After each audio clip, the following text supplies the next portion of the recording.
Good morning, guys. Today we shall start our session with the asynchronous sequential circuit. So we will see how the analysis is performed with the asynchronous sequential circuit. So before going to that, we will see some basic introduction about this asynchronous sequential circuit and all.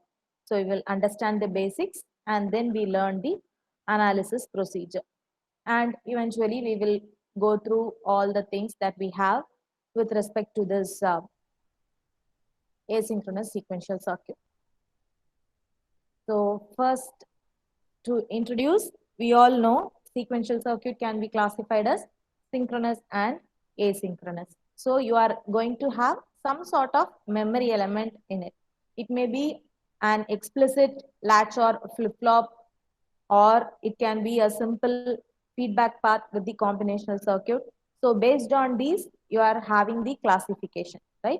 So this is mainly based on the timing of their signals. So in case of synchronous sequential circuit, you will be having a clock pulse, so which will help us in getting stable output, because only at the instant of that clock, the corresponding input change will be reflected at the output. The main disadvantage with this asynchronous sequential circuit is actually that, because we cannot always say that the circuit will be stable, because there can be an input change very quickly, but the time required for the output to change may not be there. So in such case, it will go to the unstable state actually. Okay, so we shall see in detail about this asynchronous sequential circuit. So here, the main thing, as I mentioned, the transition happens at any instant of time, because you don't have any clock pulse. So it will change as and when the input changes. So the change of internal states occur when there is a change in input variables. Okay. So this leads to the instability problem because it becomes unstable. And the storage elements here work as time delay device. So that is what is the feedback path in the combinational circuit, because it is simply a wire actually. We consider that as a delay element. Okay. So this can be regarded as the combinational circuit with feedback path. In synchronous sequential circuit, we know the transition happens at discrete instance of time, and the circuit responds only to pulses on particular inputs, because with respect to the clock, what the particular value of input is, correspondingly the circuit will be responding. Okay, that is about the synchronous sequential circuit, which we have seen already. Okay, now let us consider a block diagram of an asynchronous sequential circuit. So here, as we mentioned, this asynchronous sequential circuits can be considered as combinational circuit with feedback. So here we consider the part of the output of this combinational circuit is given as input to the circuit as it is fed back. Okay. So here this outputs which are being fed back, that we call it as the excitation variables, which is similar to the next state in synchronous sequential circuit. Just the naming differs. Here we call it the excitation variable, and we usually give the notation capital Y. Okay. Whereas the one that is fed back, that is which is obtained as input, we call that as the secondary variables. Okay. The secondary variables are equivalent to that of the present state in synchronous sequential circuit. Okay, wow. So in general, the asynchronous sequential circuit, we have n input variables, m output variables, and k internal state delays. Some part of the variable, not all the output variables are fed back, part of it are fed back actually. So k internal states delay, like the short-term memory. So the naming, you need to remember the secondary variable and the excitation variable. So here with the secondary variable, we usually give the variable notation as small letter y. Okay. So be clear with the notation small letter and capital letter for the secondary variable and excitation variable respectively. Okay. Okay. So furthermore, seeing this asynchronous sequential circuit. So with the synchronous circuit, we know the timing problem is eliminated by triggering all flip-flops with the pulse edge. we are always edge triggering the flip-flops. With that, actually, we overcome the instability problem. Whereas with asynchronous sequential circuit, we know it changes immediately after the input changes, as there is no clock pulse, and actually the circuits are somewhat difficult to design compared to the synchronous sequential circuit.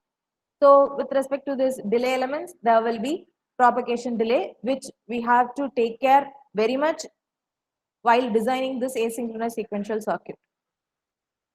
So must not attain a stable state before the input is changed to a new value.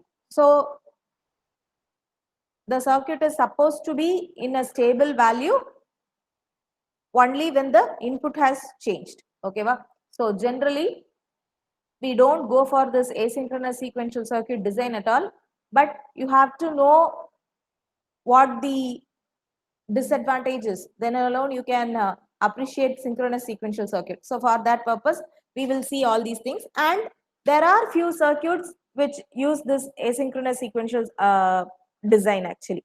So for that purpose, you have to know all these. So we will see this. Okay. Okay. So let us see the analysis procedure. So first thing, you have to analyze the circuit and identify what type of circuit it is. Okay.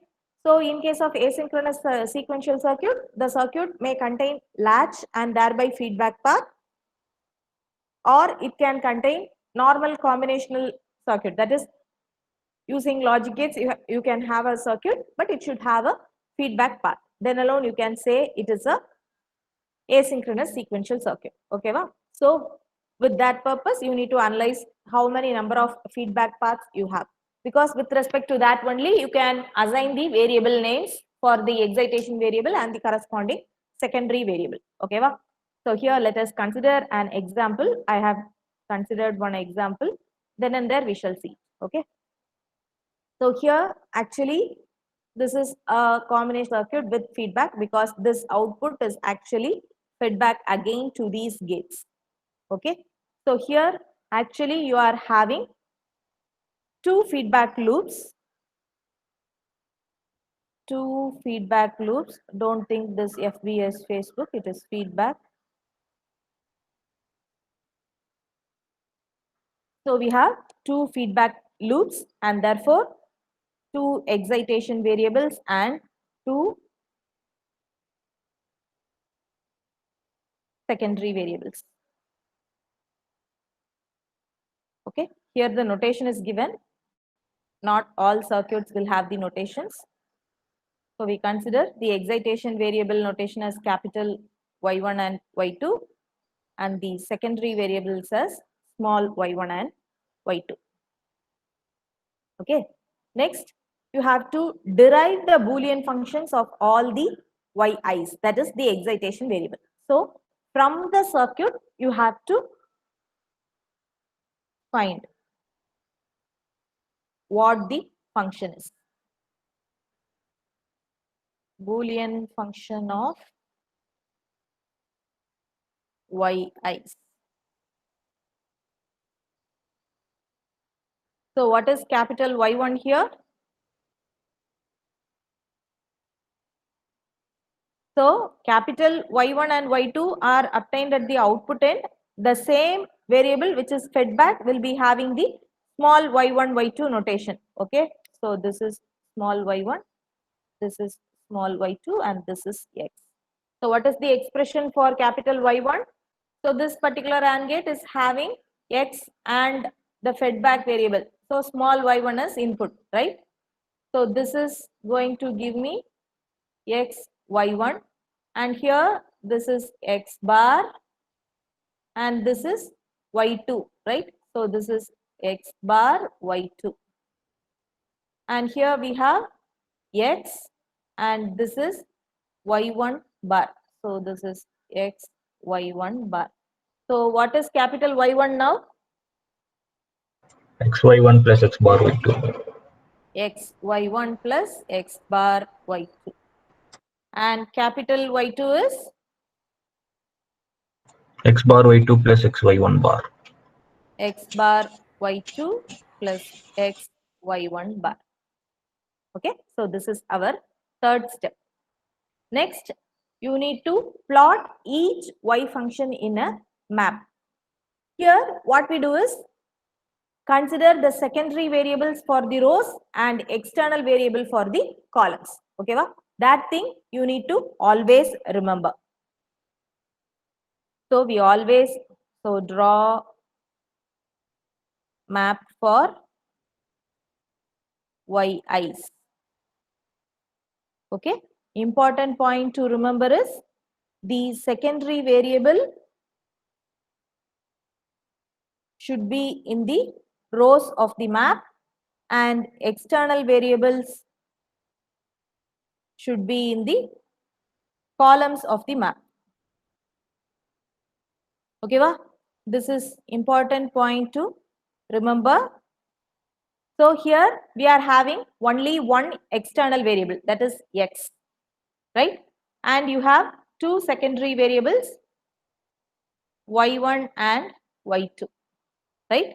So you will actually have x variable along the column, which implies the x can take the value 0 and 1 alone, whereas this secondary variables can take values 0, 0, 0, 1, 1, 1 and 1, 0. Okay, so our map will actually be in this form.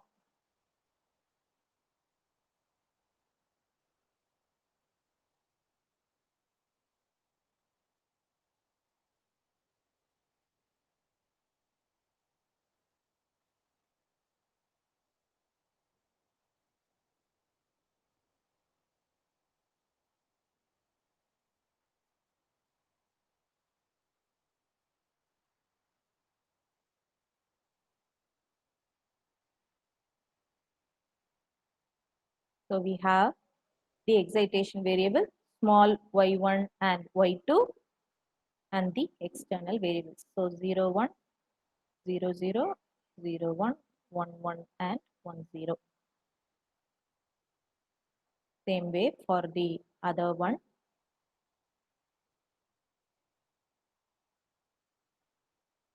So let this be for the map of y1 and this be for map of y2. Let us just write the expression for our easier thing.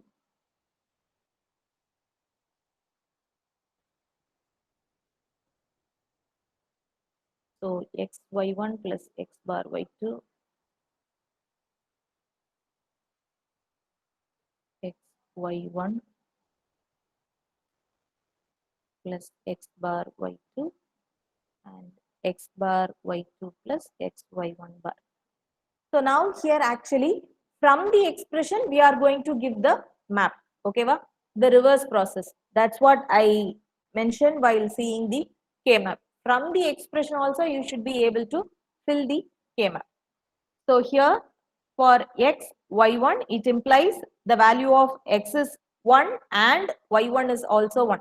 So x is 1 in this particular column and y1 is 1 in these two rows. So the overlap. So this will actually give me x, y1, right? And for x bar, y2, x bar means it corresponds to this particular column and sorry, I made a mistake with that itself. So y1 is 1 in these two. So you have ones here. Sorry about that. So x, y1 is x is equal to 1 in this column and y1 is 1 in these four squares. So the overlap you will be having x, y1. Same way for x bar, y2, x bar is this particular row and y2 is these four squares. So the overlap. So these will be having 1. The remaining places you can fill it with zeros. Okay. Same way doing over here. So this is the same term. So x bar y2, I have ones over here and then x y1 bar. So this corresponds to x column and y1 bar is the first four squares. So 1 over these places. All the other places we put zeros. Okay. Now we have drawn the map for yi. Next, you have to combine all the maps into one table. So this sort of table, we call it as the transition table because it is going to give you the information about how, based on the input, we are having actually the secondary variable and excitation variable, which is similar to the present state and next state. So with respect to the present state and the input condition, what is our next state? That information we are actually getting from that table. So we call that as the transition table. Okay. And in order to write the table, what we are actually doing is, inside each of the square, you should have the value as the entire capital Y, which is given as simply combining the other capital Y's. Okay. So the fifth step is the transition table.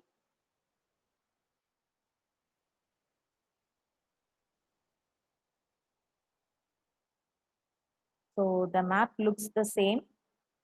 However, the values inside, we will be combining all of them.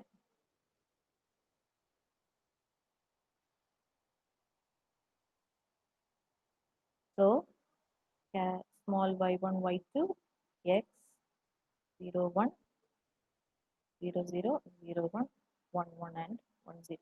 So the corresponding squares.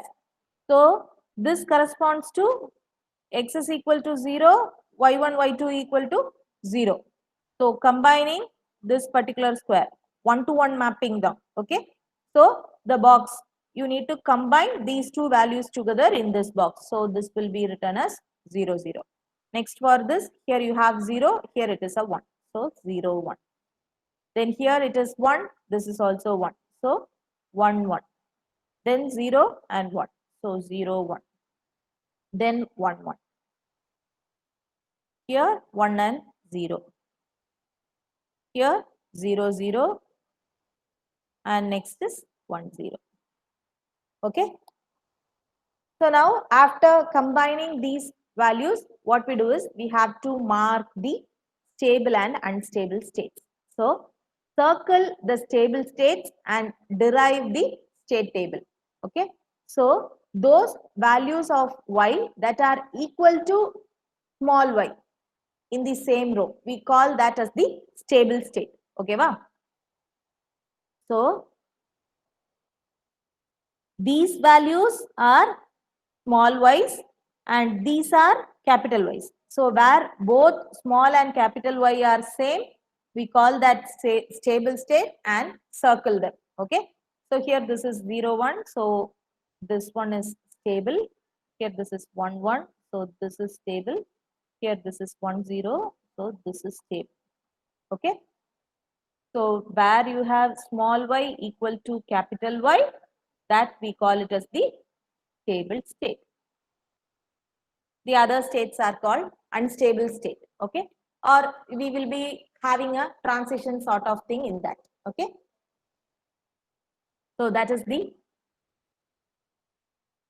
thing mentioned here. So here we also come across a term called total state of the circuit. So in some cases they mention the state, the internal state along with the input value. Okay. So here this particular, sorry. So this particular figure, actually you are having 4 stable states because we are we have given 4 circles. So these are 4 stable states. So we give that total state in the form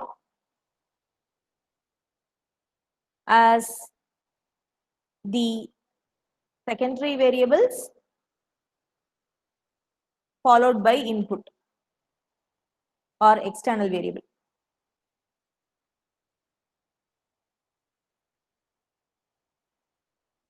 Okay. So here it is actually given as y1, y2 and x. So the stable states here are mentioned as, stable states are mentioned as 0, 0, 0, 0, 1, 1, 1, 1, 0 and 1, 0, 1. These are the stable states. Okay. So these first two correspond to the excitation variable, and the last one correspond to that of the external input. Okay. This is just notation. And generally, there will be mostly at least one stable state in each row. Only then the circuit can be considered to be very much stable. Otherwise, it will be moving from one state to another actually. So if a particular table has at least one stable state in a row, then it is well and good. But we will come across examples. We shall see those. Okay. So this is how you analyze a given asynchronous circuit, sequential circuit, which is purely a combinational circuit in this case. Okay. So this is the explanation for that, what we saw. Okay. Next, we come across a term called flow table. Okay. So like the state table having letter symbols, if the transition table is going to have letter symbol, we call that as flow table. Okay, va?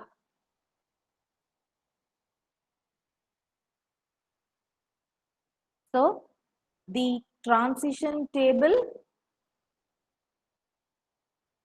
with letters as the symbols, we call it as flow table. Okay, va?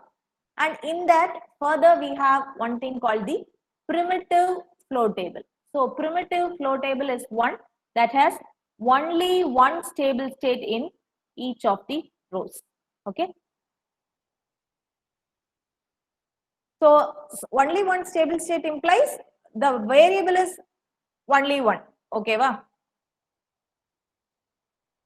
That is what is called the primitive flow table. Here, because with the example given over here, here you can see only one stable state A, B, C and D. This is somewhat similar to the transition table we saw now actually. And with this second example, here actually you are having two external variables. So the map is in this form and only one excitation variable. Here, even though you are shown with many stable state, all these are same state actually, right? Everything is A. So this is also called a primitive state table. Okay.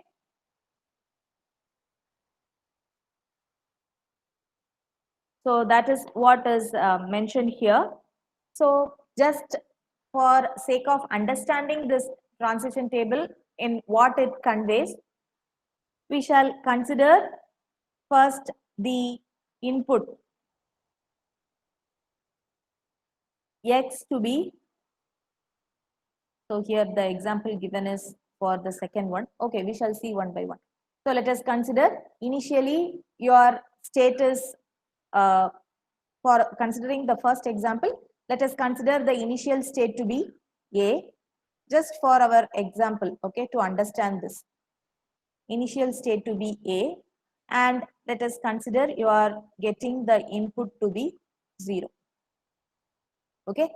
So in that case, what happens? You are in the stable state. Okay. Wow.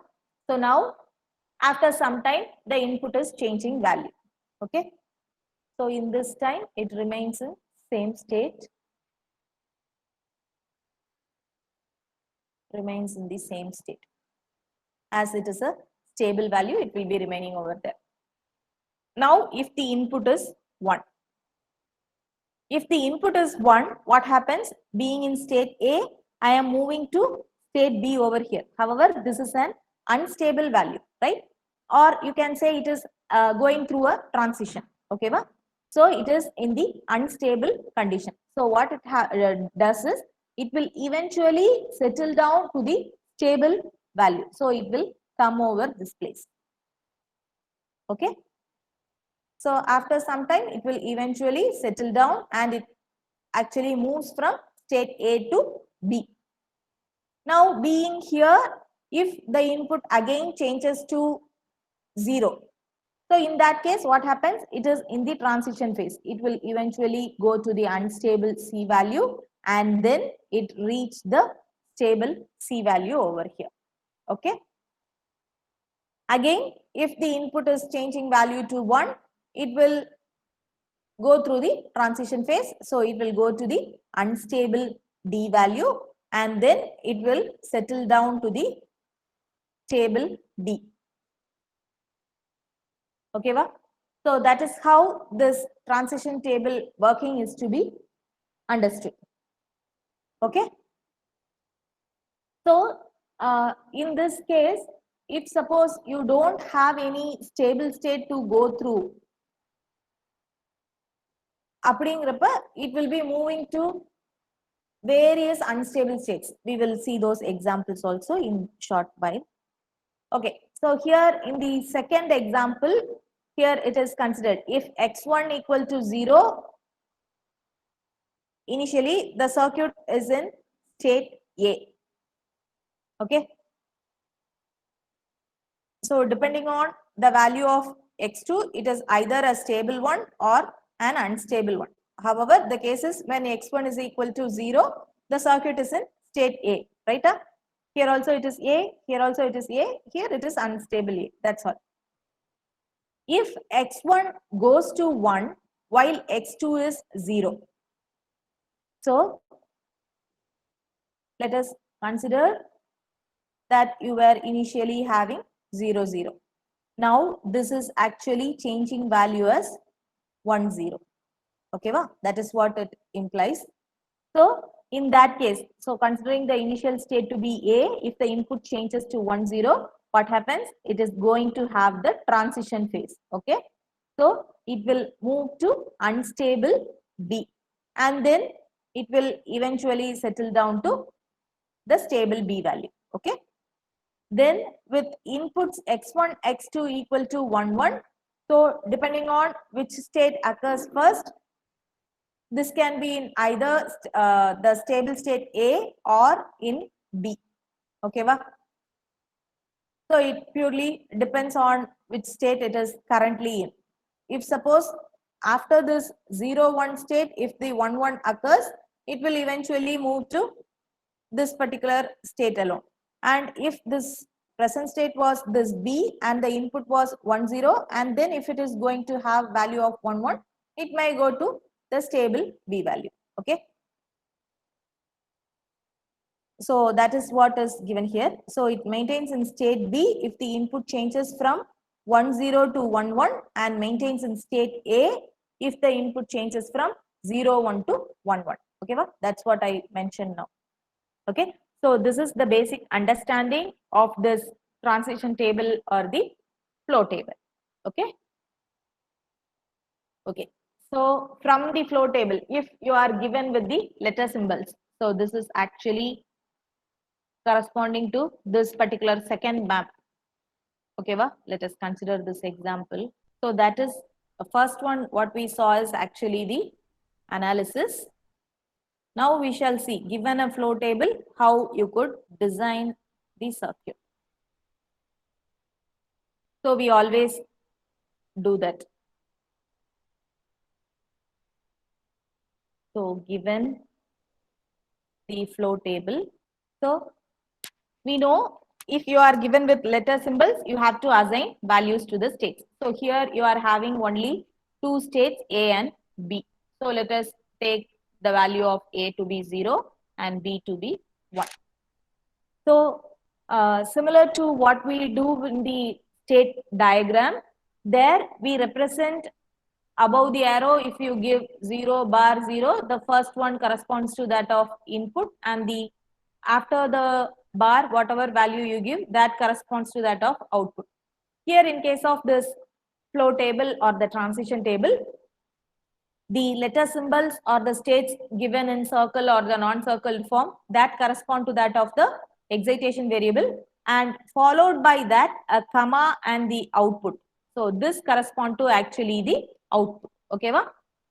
So what we have to do from this is you need to assign values for these states and you have to find the expression for the excitation variable as well as the output variable. So we separate the maps.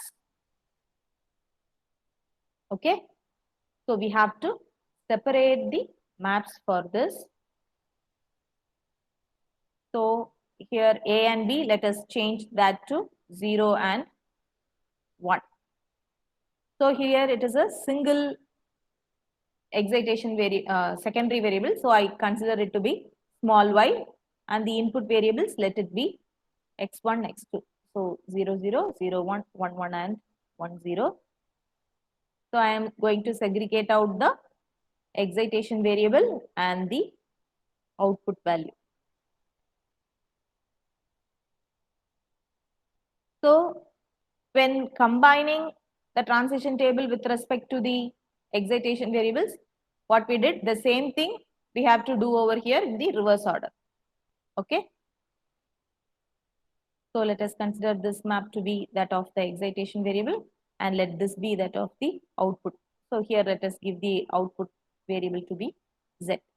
So with the first square we have a, which implies it is a 0, comma a 0. So the corresponding output is a 0. So I am writing it in the map for the output. The same way we continue for all of these. So this is 0, 0, 1. Here everything is 0, 0 and 0. And here it is 0, 0, 1 and 1. Here it is 0, 0, 1 and 0. Okay. So now we need to form the or find the expression for this. Ma'am, can I explain this again? The K-map குள்ள எப்படி enter பண்ணீங்க? Okay. So this particular value, the first value corresponds to that of the excitation variable.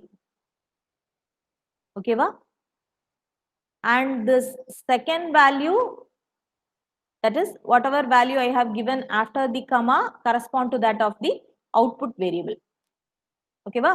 So this particular box has a stable state A and the output to be 0. So here we are assigning the value of A to be 0. So I have put the value of the excitation variable 0 in this particular map and the corresponding output in this particular map. Okay. Same way I have done for all the Okay, variables. that's splitting the K-map into Yes. two. And Okay. So that's what I mentioned as in the analysis, what we did was when we had y1, y2, we separately had the map and we put together. Now here we are actually separating it out, the reverse process. Okay, va? Okay. So the expression now is going to have these two pairs. So this corresponds to x1, x2 bar, and this pair correspond to x1, y. Okay. And here it is single one. So it is x1, x2 and y. Okay. Va? So the diagram for this will be,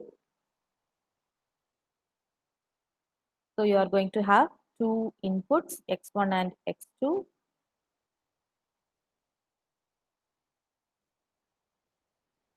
So x1,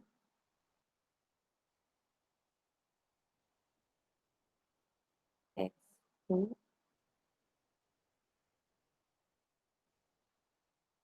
and then we have x1 and with y. So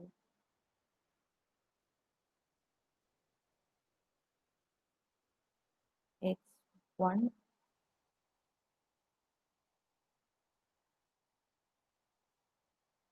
and with y.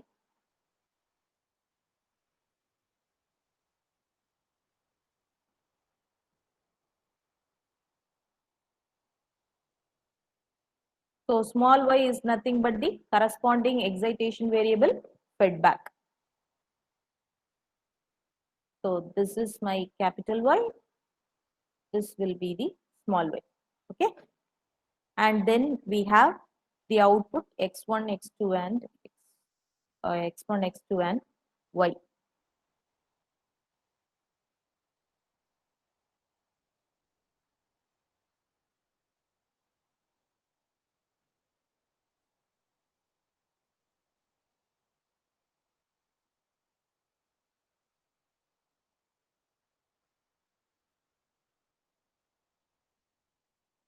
Okay, va?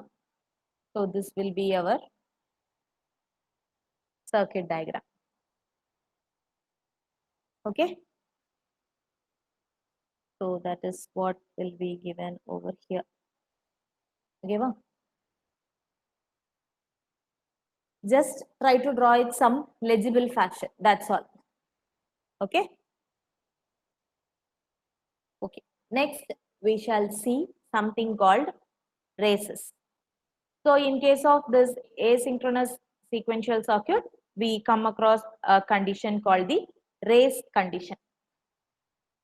So main thing with asynchronous sequential circuit is your inputs. If you are going to have two inputs or with any states, there should not be change in both the values simultaneously. Okay, only one variable can change value at a time. Okay, va? So this race condition occur when two or more binary state variables change value in response to a change in an input variable. Okay, va? So when an input variable is changing value, if there are going to be two or more changes, then this race condition occurs. So when we see example, you will get it better. So with asynchronous sequential circuit, the states, if you are having the binary variable to be two variables or so, only one variable should change value. If the state has more variables also, only one should change at a time. There should not be two changes. Okay, va? It is somewhat similar to that of the adjacency or the gray code thing we see. Okay, so there should be only one change at a time. Only then you can ensure the stability condition. Otherwise, it is very difficult for us to ensure the stability. That's the reason why we see that. So this race condition is the case when this binary state variables. So when two or more binary variables change value in response to an input variable change, then this race condition occurs. Okay, va? So when unequal delays are encountered, so this can happen anywhere actually, because we are simply relying on the combinational circuit with feedback or with the wires. So there is always a possibility of the propagation delay. And when you consider a gate, we always know from the input to go to the output, there will be some delay. So if suppose a particular gate has more delay, then there is a possibility of encountering this conditions. Okay, va? So when this unequal delays are encountered, the race condition may cause the state variables to change in an unpredictable manner. So that is what a race is.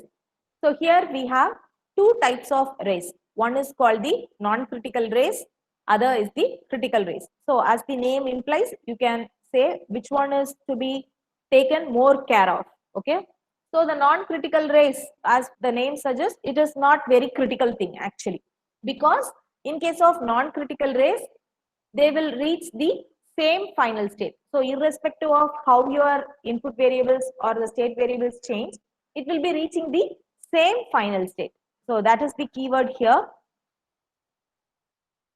It will reach the same final state. So we don't bother much about the non-critical race. However, with critical race, these end up with two or more different stable states. So when you are having more than one stable state, it is always a confusion. So if so in that case, the circuit will be unpredictable. You may be expecting one sort of output, however, it will be giving you an entirely different thing. So this particular race is to be taken care. So we shall see examples for these race conditions. So here this first two race actually, first two example belong to that of non-critical race, and the next two example correspond to that of critical race. So as such, to identify critical race, you can check each of the columns. So in a column, if you are going to have more than one stable state, then it definitely is going to be a problem for us. Okay. So it will always go with different stable state condition. Okay, va? If a particular column is going to have more than one stable state, there is a possibility of having the critical race. Okay, that's all you need to have in mind for now. Okay, so now let us see how this example works. So here you are having this small y1, y2 are the secondary variables. The values inside correspond to that of the excitation variables. These are our inputs. Okay. So here the possible transitions they have considered. So let us see how these work. So let us consider you are initially in state 0, 0. Okay, va? Let the initial state or the secondary variables be 0, 0. And let your input variable be initially, let us take 0. Okay. So in that case, it will be remaining in the same state 0, 0. Now, if there is a transition in the input variable,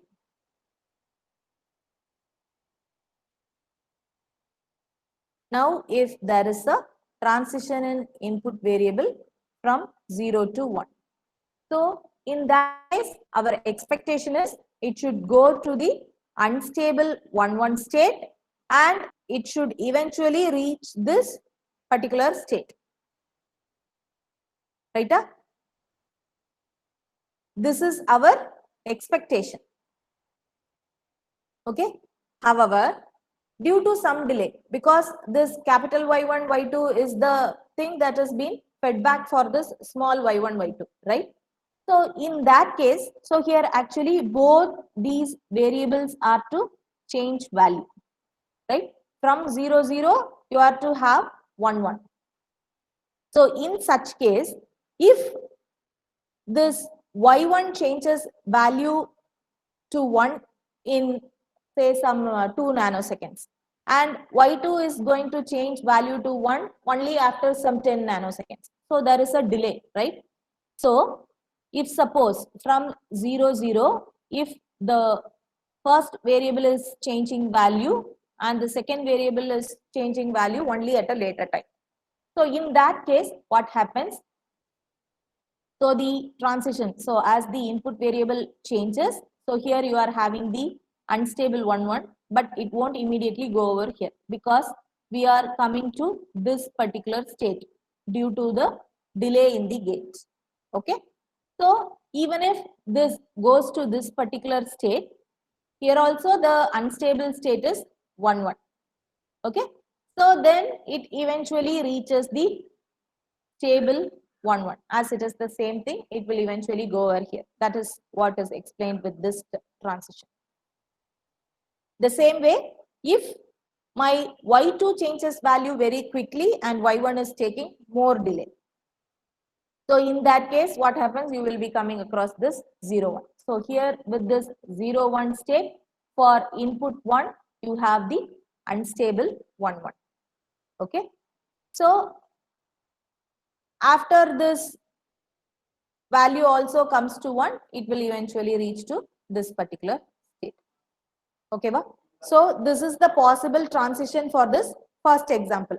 So irrespective of your variables, the binary state variables changing value in between, you are actually ending up with the same final state. This 1, 1 is the final state, which is also the stable state.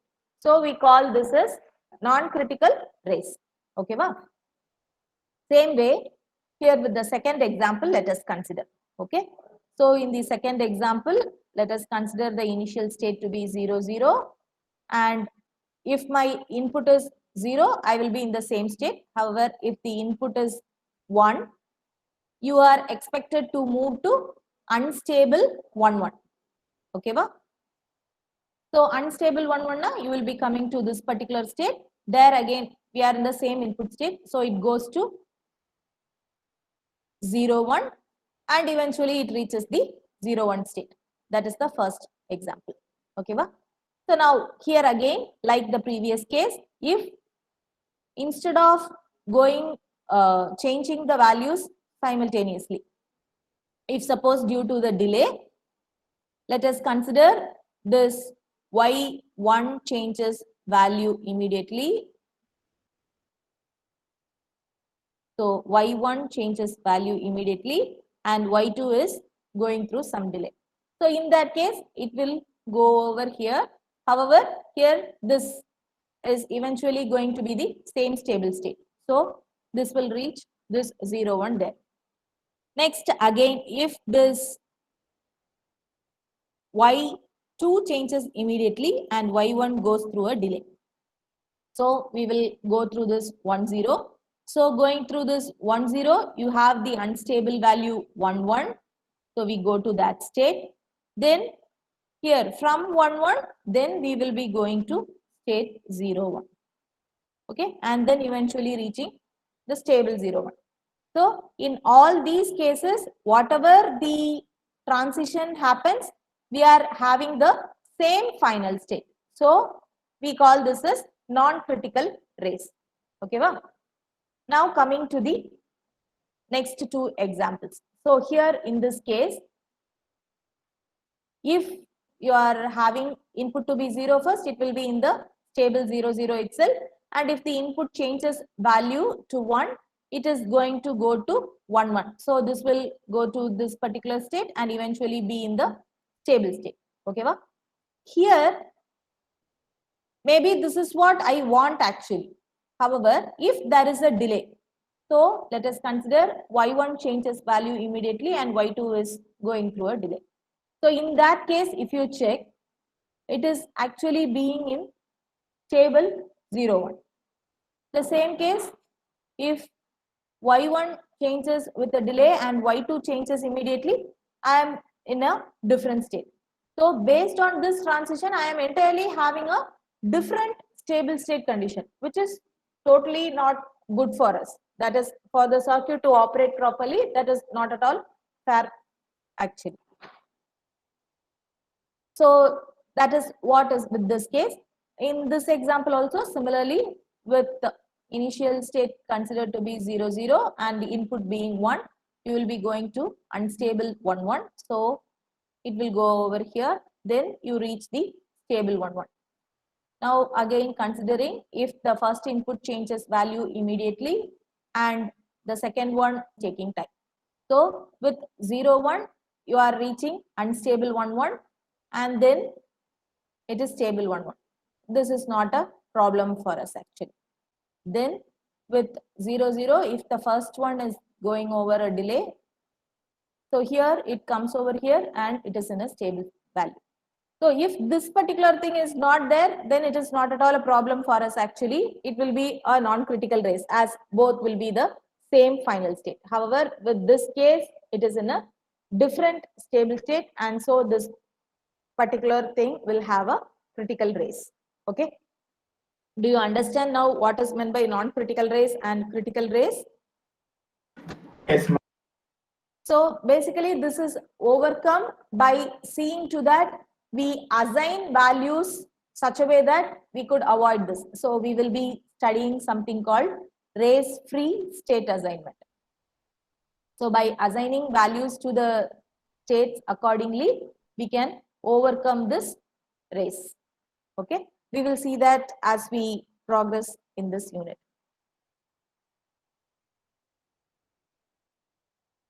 Okay, so I will finish with this particular slide.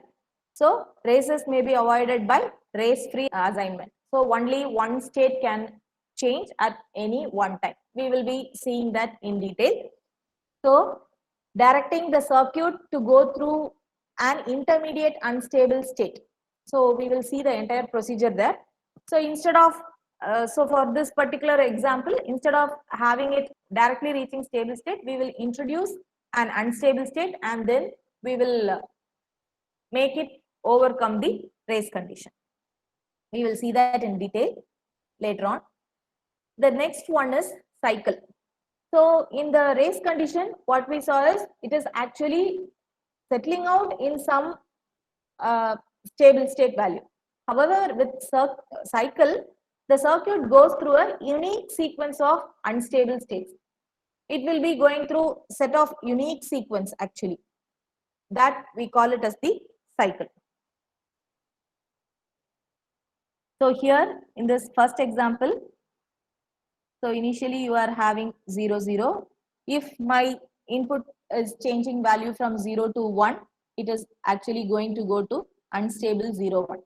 Then from this unstable 0, 1, it is going to unstable 1, 1. Then from this unstable 1, 1, it is going to unstable 1, 0.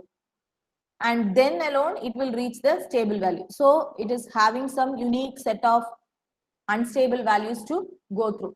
That we call it as the cycle. Okay. And in this particular example, the last example, you see in this second column, you don't have any stable state at all. So it will always be unstable. Only if it settle down at some value, the circuit can be stable. Otherwise, it will be going through some, it is sort of like an infinite loop. It will be going on. Okay. So that is about the cycles. Okay. So we shall continue this in the next class. Thank you, guys.